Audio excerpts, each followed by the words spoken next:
پہلے اس چیز کو بیان کرتے ہیں اور آج سورہ فاتحہ کے حوالے سے سنیں گے۔ قرآن مجید فرقان حمید جو ہے یہ لا ریب کتاب ہے۔ کون سی کتاب ہے؟ اس میں کوئی شک و شبہ والی بات نہیں۔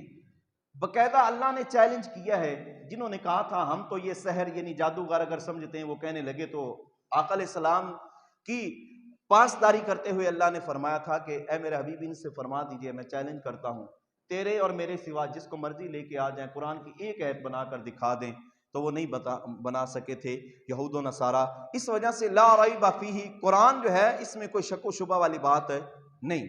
اب قرآن کو جب ہم نے سیکھنا ہے نا، آپ عام زندگی میں اس درس سے ہٹ کر بھی اپنے آپ زندگی میں، اپنی زندگی میں یہ چیز نافذ کرنی ہے۔ 5 چیزیں جو ہے نا، میرا مقصد تھا کہ میں آپ کو وائٹ بورڈ پر یہ سمجھاؤں، لیکن ہو سکتا ہے کہ زیادہ وقت لگ جائے۔ میں آپ کو بتا دیتا ہوں، یاد رکھ لیں، جنہوں نے یاد رکھ لی سبحان اللہ، جنہوں نے نہ رکھی وہ بھی سبحان اللہ۔ ہونا تو یہ چاہیے کہ اپنے پاس ایک ڈائری قلم بھی لے آئیں، ایسے اوراق لے آئیں کہ جو بات ہمیں اچھی لگے، دل کو لگے، جو یہ ہو کہ بھئی واقعی ایک نئی بات ہے ہمارے اندر آئی ہے، تو اس کو ہم لکھ لیا کریں تو ایک اچھا انداز رہ جاتا ہے۔ فرمایا کہ قرآن پڑھتے ہوئے نا 5 چیزوں کا خیال رکھنا ہے۔ کتنی چیزوں کا؟ تعارف قرآن جب ہم کرتے ہیں نا، یعنی قرآن کا تعارف کیا ہے، انٹروڈکشن دا ہولی قرآن، کہ قرآن کے بارے میں جب ہم تعارف کراتے ہیں تو پھر ہمیں 5 چیزیں، سب سے پہلی جو چیز ہونی ہے وہ ہے وجہ تسمیہ۔ وجہ مل کے بولو، وجہ تسمیہ کا مطلب یہ ہے کہ جو قرآن میں صورتیں آئی ہیں نا، یا قرآن میں رکوع آئے ہیں، یا قرآن کے پارے بیان کیے گئے ہیں، ان کا نام رکھنے کی وجہ کیا ہے۔ جو پارہ ہے سورۃ الفاتحہ لے لیں، اب سورہ فاتحہ کا نام رکھنے کا وجہ کیا ہے؟ سب سے پہلے آتی ہے وجہ تسمیہ۔ کیا چیز آتی ہے؟ مکمل کتنی چیزیں ہیں؟ مکمل کتنی چیزیں؟ اور سب سے پہلے وجہ تسمیہ، کہ اس کا نام کیوں رکھا گیا۔ نمبر 2 پر آتا ہے شان نزول اور فضیلت۔ شان نزول اور یعنی کہ اس کے بارے میں اللہ تعالیٰ نے اس کا پس منظر کیا ہے، اس کے پیچھے کون سا ایسا واقعہ پیش آیا جس کی وجہ سے اللہ نے اس کو قرآن کا حصہ بنا دیا، کون سی ایسی صورت ہے جس کے پیچھے ایسے واقعات آئے اللہ نے اسے قرآن کا حصہ بنا دیا، اس کو بولتے ہیں شان نزول۔ فضیلت یہ ہے کہ جس کے بارے میں آقا علیہ السلام نے ارشاد فرمایا ہو کہ یہ ایسی ہے، یا جس کے بارے میں خود اللہ ارشاد فرماتا ہو اگر ایسا کرو گے تو اس سے ایسا آپ کو یہ کچھ ملے گا یا یہ کچھ ملے گا۔ 2 چیزیں ہوگی۔ تیسری چیز کیا ہے؟ اس کا خلاصہ، اس کا یعنی کہ جو ہم سورت پڑھیں گے، سنیں گے، سیکھیں گے، سمجھیں گے، ان تمام چیزوں کا مجموعہ کیا ہے، خلاصہ۔ تھوڑی سی بات کو، موضوع کو رکھ دینا، مثال کے طور پر میرا اب کیا ہے خلاصہ میرا کلام یہ ہے کہ بھی قرآن ہم نے سیکھنا۔ اب یہ قرآن سیکھنا جو ہے نا، اس کو بولتے ہیں خلاصہ۔ نمبر 4 جو ہے مضامین۔ نمبر 4 کیا ہے؟ مضامین۔ یعنی مضامین کا مطلب یہ ہے کہ قرآن میں اس صورت میں کون کون سے مضامین پر بات کی گئی ہے۔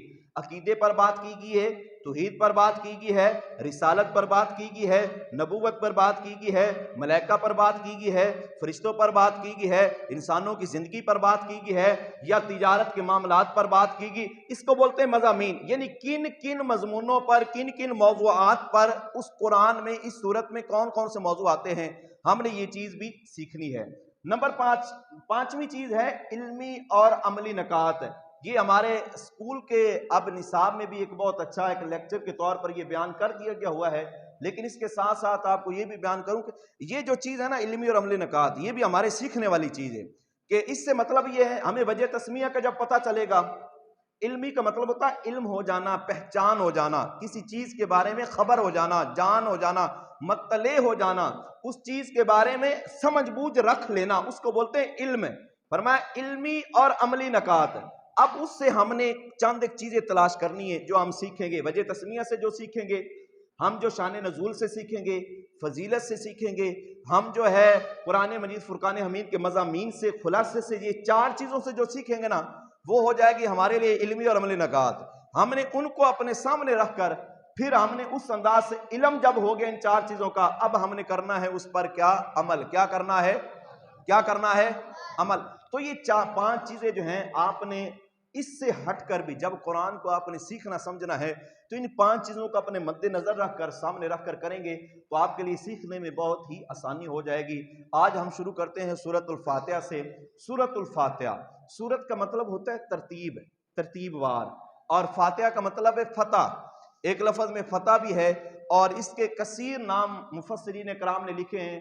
حضرت سیدنا عبداللہ ابن عباس جو قرآن مجید کے سب سے پہلے مفسر ہیں، جنہوں نے قرآن مجید کی سب سے پہلے تفسیر کی، ان کا نام ہے حضرت عبداللہ ابن حضور کے چچا زاد بھائی ہیں۔ حضور نے ان کی فضیلت میں ارشاد فرمایا کہ یا اللہ اس عبداللہ کو اتنا علم عطا فرما، اتنا علم عطا فرما کہ سب سے بڑا فقیہ یہی بن جائے۔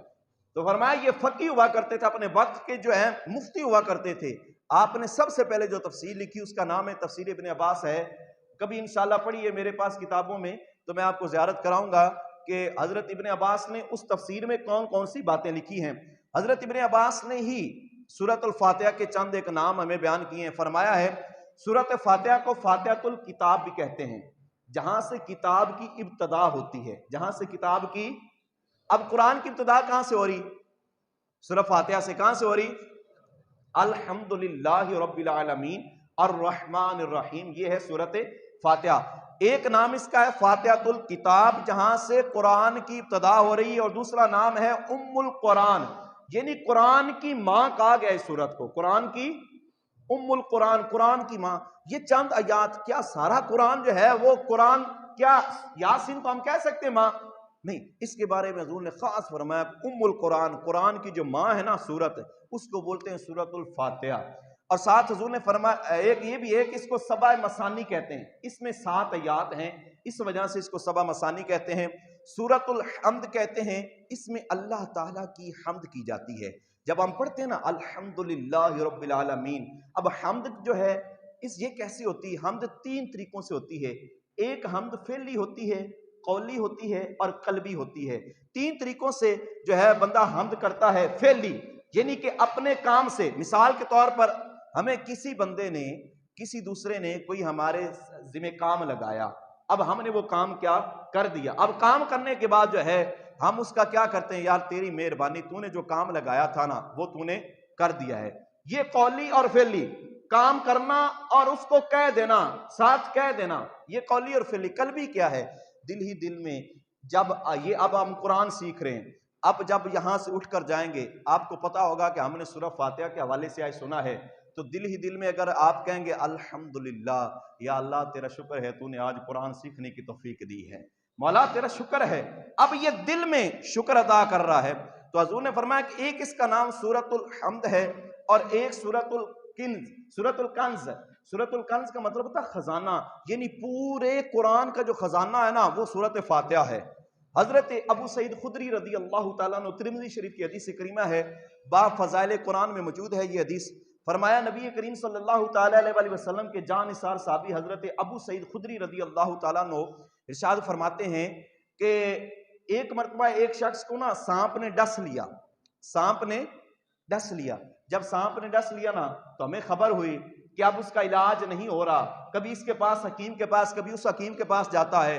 ہمیں پتا چلا تو ہم نے جب اس سورت کو پڑھا نا تو اس سورت کا نام کنز تھا، خزانہ۔ تو حضرت ابو سعید خدری فرماتے ہیں کہ جب ہم نے اس خزانے کے بارے میں علم حاصل کر لیا تو میں نے اسے بولا کہ آپ اپنا جہاں پر سانپ نے ڈسا ہے نا وہ جگہ آگے کرو۔ حضرت ابو سعید خدری فرماتے ہیں میں نے پڑھ کر دم کر دی، اللہ نے شفا دے دی۔ یا عقیدہ وہ ہونا، اعتقاد وہ ہونا، صحابہ کرام والا ذہن وہ ہونا، توکل وہ ہونا کہ ہم اگر قرآن پڑھ کر دم کریں گے اللہ شفا دے گا، تو یقیناً شفا مل جائے گی۔ اگر یہ ازمانا ہو کہ ہم ازما رہے ہیں، دیکھیں جی قرآن پڑھیں گے کیا ہوگا، قرآن سیکھیں گے کیا ہوگا، قرآن کے ساتھ کیا ہوتا ہے، ڈاکٹر کے پاس جائیں، طبیب کے پاس جائیں، کوئی روکتا نہیں ہے، ڈاکٹر طبیب کے پاس آپ کو منع نہیں کر رہا، لیکن یہ بات بھی تو یاد رکھو نا۔ تو فرمایا ہے کہ ایک اس کا نام سورۃ الشفا بھی رکھا گیا ہے، اور ایک اس کا نام سورۃ الکافیہ، یعنی یہ تمام معاملات کو کافی ہے، اور ایک اس کا نام سورۃ الاساس ہے۔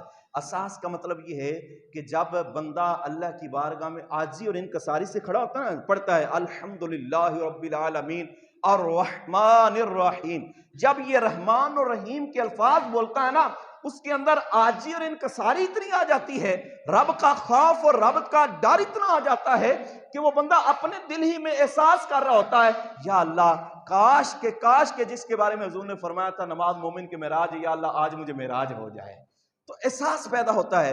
اور فرمایا آخر اس کا نام ہے سورۃ رقبہ، راقبہ، اس کا راقبہ کا مطلب ہے کہ نقب لگانا، جہاں پر آپ اس سورت کو پڑھ کر یا کہیں پر بھی سورت کے آپ چاہتے ہیں کہ ہم سے مشکلات دور ہو جائیں، پریشانیاں دور ہو جائیں، غم دور ہو جائیں، تو فرمائے اس سورت کا ورد کیا کریں، اللہ اس سورت سے پریشانیاں دور کر دے۔ یہ ہے اس کی وجہ تسمیہ۔ شان نزول کے بارے میں حضور نبی علیہ السلام نے فرمایا ہے کہ اللہ تعالیٰ نے مجھے 2 نور دیے۔ کتنے نور؟ 2 نور۔ کتنے نور؟ کسی امت کو حضور نے فرمایا کہ یہ اللہ نے خاص مجھ پر میری امت پہ کرم فرمایا ہے، کسی نبی کو کسی امت کو یہ نور نہیں دیے ہیں، اللہ نے 2 نور مجھے دیے ہیں۔ یا رسول اللہ وہ ہیں کون کون سے؟ حضور نے فرمایا ایک سورۃ فاتحہ اور ایک سورۃ بقرہ کی آخری 2 آیات جو ہیں، اللہ نے یہ 2 مجھے نور دیے ہیں، اور جو 2 ان نوروں کو حاصل کر لے گا، ان کو سمجھ لے گا، سیکھ لے گا، پڑھا کرے گا، کبھی اللہ اس کا دل مردہ نہیں ہونے دے گا۔ ہم چاہتے ہیں نا کہ ہمارے دل گناہوں کی وجہ سے مردہ ہو جاتے ہیں، تو قرآن سیکھا کریں، قرآن پڑھا کریں۔ حضور نے فرمایا 2 نور دیے ہیں۔ اور تیسری بات کیا تھی اس کے اندر کہ خلاصہ، اس صورت کا خلاصہ مضمون یہ ہے، 2 خلاصے ہیں۔ ایک خلاصہ یہ ہے کہ اللہ کی وحدانیت، اللہ کی توحید کو بیان کیا گیا ہے، اور دوسرا خلاصہ یہ ہے کہ بندوں کی خود عاجزی اور انکساری، جب بندہ پڑھتا ہے نا ایاک نعبد و ایاک نستعین، یہاں سے پیچھے پیچھے 2 حصے بیان کیے گئے، ایاک نعبد و ایاک نستعین سے پیچھے پیچھے اللہ کی توحید کو بیان کیا گیا ہے، اور آگے اہدنا الصراط المستقیم، توحید کے ساتھ ہی بندہ جب رب کو رحمان اور رحیم پکارا جائے نا، رب کو رحمان اور رحیم، تو دیکھو اللہ پہلے ہی بہت مہربان ہے بندوں پر، لیکن جب رب کو آپ دنیا کا دستور ہے کسی کو اس کے نام سے نا، اس کی صفات سے، یعنی کوئی مثال کے طور پر ہمارے ہاں کوئی یہاں پر نمبردار ہو، ہم اس کا نام ہو اسحاق، مثال دے رہا ہوں، اسحاق نام ہو، ہم اس اسحاق کہہ کے پکاریں گے نا، تو اس کے دل میں یہ آئے کہ نہیں یار میں نمبردار تھا، مجھے نمبردار ہی کہتا تو اچھی بات تھی۔ اگر ہم نمبردار کہہ کے پکاریں گے نا، بلائیں گے اسے، وہ کہے گا بات اس نے ٹھیک کی، بولیں کیا چاہیے، اب وہ خود بڑھ کر آگے 2 قدم چل کے آپ سے کہے گا جی سرکار بولیں کیا چاہیے، تو دوسرے الفاظ میں یوں کہوں کہ رب کی تو شان ورا ہے، اور رمضان کے مہینے میں اس انداز سے جب بندہ رحمان اور رحیم کو پکارتا ہے نا، اور یہ تسلیم کر لیتا ہے ایاک نعبد و ایاک نستعین، اے اللہ خاص کر تجھی سے مدد چاہتے ہیں اور تجھی ہی کو وسیلہ بناتے ہیں اور تیری ہی عبادت کرتے ہیں، جب بندہ اس چیز کو تسلیم کر لیتا ہے، اللہ مزید اس کی طرف اپنی توجہ کرتا ہے، اور پھر ساتھ وہ بندہ کہہ دیتا ہے اہدنا الصراط المستقیم صراط الذین انعمت علیہم، اے اللہ مجھے سیدھے رستے پہ چلا، ان کا رستہ جو نیکوں کا ہے، اچھوں کا ہے، جن پر تو نے انعام کیا ہوا ہے۔ تو فرمایا اس کے 2 خلاصے ہیں، اور اس کے مضامین کثیر تعداد میں بیان کیے گئے ہیں۔ توسل پر ہے، سب سے پہلے توحید پر اس کا مضمون بیان کیا گیا، اس کے بعد ہے مدد مانگنے کے طور پر کہ مدد کس سے مانگی جا سکتی ہے، ایک یہ مضمون بیان کیا گیا ہے، اور اس کے ساتھ ساتھ کن پر اللہ نے انعام کیا، ایک یہ مضمون بیان کیا گیا ہے، اور اس کے ساتھ ساتھ ولضالین جو بھٹکے ہوئے ہیں ان کا رستہ، اب کون کون بھٹکے ہوئے ہیں ایک یہ مضمون بیان کیا گیا ہے۔ اب میرے محترم پیارے اسلامی بھائیو، ہمارے لیے سیکھنے کی جو یہاں بات ہے وہ یہ ہے کہ قرآن کے بارے میں اگر سورۃ فاتحہ سے ہمیں شفا مل جائے تو پیسے لگانے کی ضرورت کیا ہے؟ اگر سورہ فاتحہ سے حضور نے فرمایا ہے، حضور نے سورہ فاتحہ سے شفا مل جائے تو پھر ہمیں پیسے لگانے کی ضرورت کیا ہے؟ اگر سورۃ فاتحہ پڑھ کر ہمارے دل جو ہے اجاگر ہوتے ہیں، چمکتے ہیں، ہمارے دل مردہ نہیں ہوتے ہیں، تو پھر یار کباہت کون سی چیز میں ہے، پھر مشکل کون سی چیز میں ہے؟ آؤ نا پھر پڑھو سورہ فاتحہ، نور ہے نا، دل جو ہے وہ اجاگر ہو جاتا ہے۔ اور ہمارے لیے سیکھنے کی بات یہ ہے کہ مدد جو ہے وہ اللہ ہی کرتا ہے، مطلقاً حقیقتاً اللہ ہی مدد کرتا ہے، لیکن کسی کو وسیلہ بنا کر رب سے مانگنا یہ بھی کوئی شرک والی بات نہیں ہے۔ اور ساتھ یہ ہمارے لیے سیکھنے کی بات، رب سے جب بھی مانگے نا، رب سے جب بھی دعا مانگنی ہے، یہ دعا مانگنی ہے یا اللہ ان کے رستے پر چلا جن پر تو نے انعام کیا، جن پر تو نے انعام کیا، نہ کہ ان کے رستے پر جن پر تو نے غضب کیا ہے۔